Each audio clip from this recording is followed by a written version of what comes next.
Hey guys, I thought I'd send you a quick little update. There's some exciting little things going on that I want to keep you all apprised of. So first, I recorded a podcast recently, a show called Lost in the Dark. I'll post it in the description. It's mainly heavy metal music, guitar, hard rock, metal type stuff, and but also with a focus on the paranormal. And I did get to fly the Maginot flag a bit towards the end, and that's going to be in part two because Burton and I, the dude who hosts the show, we had a great time. We talked for a couple of hours and just shot the shit and had a great time and got to fly the Maginot flag, which is an honorable privilege of mine. So that's coming up. I'll post it. That's coming up tomorrow. Actually, I'll post it in the description. Also, in June, I'm going to be on the Michigan UFO and Paranormal Encounters podcast. I think I said that right. That's actually how I found out about Lost in the Dark, because they did a plug for it. They do plug it on their show, and I thought, oh, metal paranormal sounds like my deal. And I showed Burton Exodus from Orion, which is a general synopsis of imagine a kind of background intent why they're here. Put some music with Stu Block, which always helps. And so they're gonna. I'm gonna talk to them, Wayne and Michelle, in June. So that's coming up. Yeah, sorry, itchy nose happens sometimes. Anywho, so uh, June, yeah, June's gonna be good because it's warm weather, and it's not just warm weather because of sunshine and beaches and hanging out outside, grilling in the backyard, barbecues. There's another thing that's good about spring and summer in our part in the Midwest, or say cold regions in general. You know, um, the Magina do not like cold, so there's going to be, I guess you could call it a yearly migration of habitations back to this area, which they do that. They don't just keep one warm area. They like to explore other areas when the weather is nice, because I think I mentioned in previous videos that the planet that they've most recently been evolving on has been much hotter. So they're very comfortable in desert environments and so on and so forth. So this is a speculation on my part, but I'm guessing that around the equator, certain deserts, that they probably inhabit those habitations year round, probably 24/7. They've also got habitations on the moon, all subterranean, and Mars, of course, with regulated temperatures that's set up for their comfort. One interesting kind of little testimony about that is, I think it was book two of Millennial Hospitality series with Charles Hall, who was an experiencer at Nellis Air Force Base when he met with. He was like a CIA type dude, kind of giving him his orders and stuff. But he met with, imagine, a woman she was posing as a receptionist. She had a wig, and she was using her electronics to kind of monitor his thoughts and debrief him. Because at that point, they were trying to see if he was ready to be kind of like the guinea pig human that could be used for the Magina to interact and learn from. And one thing he noticed was the thermostat was like 85 degrees. And, it was like, this is, Indian Springs, Las Vegas area, May, they do have winters out there. So it was a little more chilly, like 60 degrees, but he had mentioned in his mind, he thought like, oh, well, that's odd that the thermostat is set so high. And at this point, he hadn't quite figured out everything what was happening, but he found a an interesting thought that wasn't his own enter his mind, that like the earth is a cold and desolate wilderness.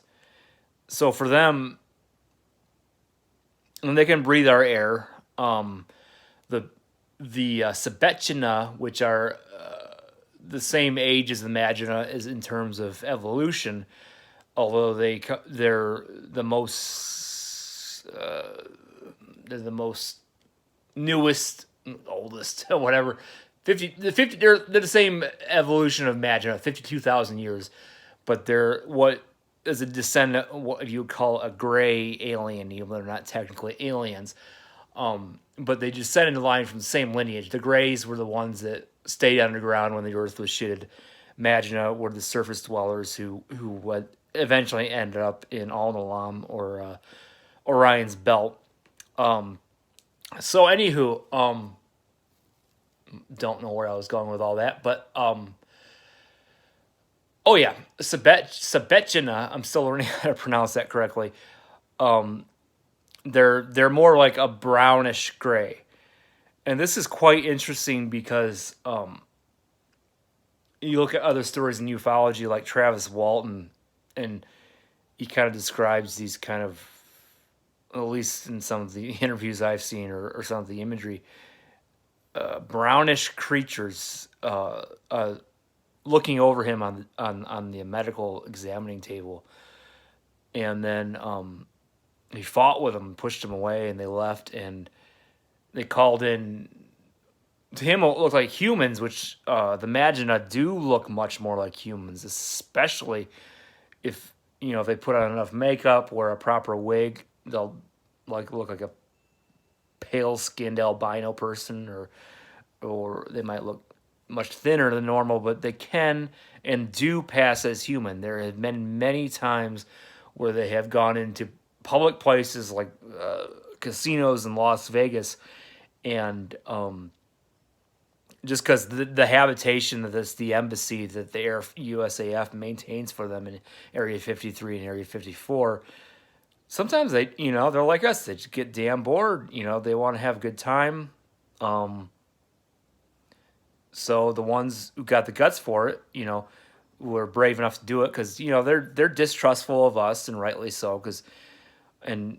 We don't know them. Nobody's told us about them until guys like me and a few select others who've delved into this UAP phenomenon and actually telling this story.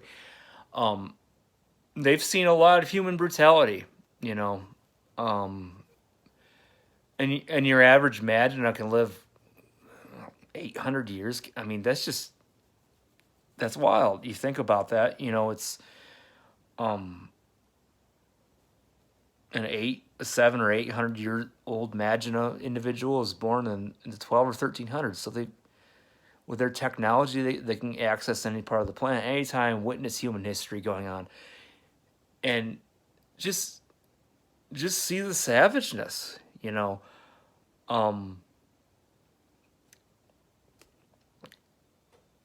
So it's kind of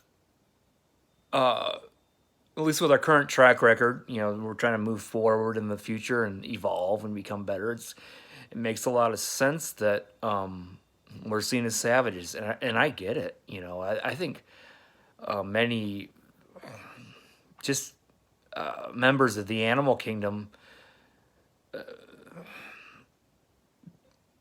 treat themselves better or the biosphere better, just because more of an adapting to the environment instead of adapting the environment to them in a harmful way type of deal. But anywho, went on a huge rant there. The good part about spring is in these cold states, or cold regions in general, is that the Maginot will start returning to the habitations. Your haunted areas will start to come back, and for people in the know, we can start interacting with them. And it's good as long as you don't come out with hostile intent, because if you do, you're going to lose anyway. You're not going to compete with someone or a group of people who are 52,000 years more advanced and can read your mind, have force fields that anti-gravity stop projectiles from hitting them. Charles Hall had a story about that, but like I said, I can't rant about all of this now. Show them kindness; they'll show that to you. And another thing on this kind of long-winded rant is I'm shifting gears all over the place here, but I'm inspired, so I'm going to do it. We have a lot to thank them for. So in their timeline, 92, 2012 was a series of cataclysms which left the planet more than half dead. So they averted that. Thank you for that. But also just with their tech, they're shielding us from cosmic problems as well. Solar flares, asteroids, things of that nature. So they're doing their job pretty good. I mean, they got to get us to get in line and stop fucking shit up so much down here. And I'm not trying to be political propaganda. I'm just saying that is the earth is sacred to them. They see it as sort of, I think I've said before, a sacred wildlife preserve that should be respected and preserved. And so, anywho, that's good for now. We'll save some for later. But if you want to go, hunting for the Maginot, which a lot of people think they're hunting for ghosts, and I'm not saying ghosts don't exist because they very well do, but a lot of the times you're finding Maginot, and it's not Sabetiana because Sabetiana don't have subterranean habitations all around the planet. They can't really breathe our air for more than a few minutes without a respiratory device. So, anywho, hope you guys are doing well and have a good night.